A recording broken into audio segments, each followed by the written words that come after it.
Now we're talking about pumps. This is the fun stuff. One thing that could be helpful if you're a fisherman or woman and you got some waders, these are nice. It just makes it getting around down in there a little bit better. Or just flip-flops and basketball shorts. It's whatever you're into. There's two different kinds of pumps like we talked about before. There's ones that pump right out of the bottom. These don't have a float switch on them, and they typically will hook up to a garden hose. This is how you can save a little bit of money. These pumps are generally less expensive. You usually always have the garden hose to hook up to it already. But you're going to have to take a lot more time to watch and manage these pumps because they don't turn themselves on and off with the height of the water flow. And you can just hook your hose right in and run that out through a crawl space vent, or sometimes if it is you don't have vents or it's hard to get to that area, we'll even take off the HVAC register boot so you can run it up through and out a HVAC vent in your floor and a window with the garden hose. The other types of pumps that are out there have different types of float switches on them.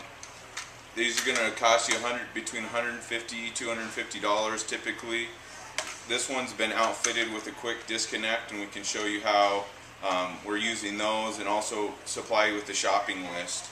The thing with these pumps too is then you can watch and adjust your float level, and you can see here I'm pulling on this piece of electrical cord, and that adjusts the height of the float.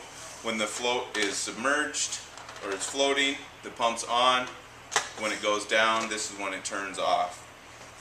One thing we strongly recommend is getting some sort of a rigid hose. This is some old vacuum line that we had that we hooked up, and then this will hook up to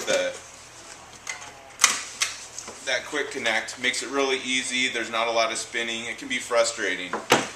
So just spending a little bit of money on these nice quick connects can really save you a lot of time and hassle.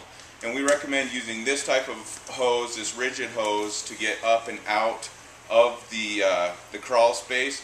There's usually going to be a lot of turns and things that it needs to take. And then after you can get it out of the crawl space and heading into the yard, then we recommend using these flexible type hoses. These ones can cover long distances really fast, but these don't do very good when they're making 90-degree turns and they go under pressure. It's hard on the pump, and I don't think it's very effective based off of our experience. So going and figuring out what type of pump. They usually go by gallons per minute. How many gallons per minute do you think that you might need? It's a simple pump like this will most likely take care of what you need, but we do have some people who annually can use a pump that'll pump up to 7,000 gallons per minute, or no, excuse me, per hour out of their basement because they have a really high water table in their area.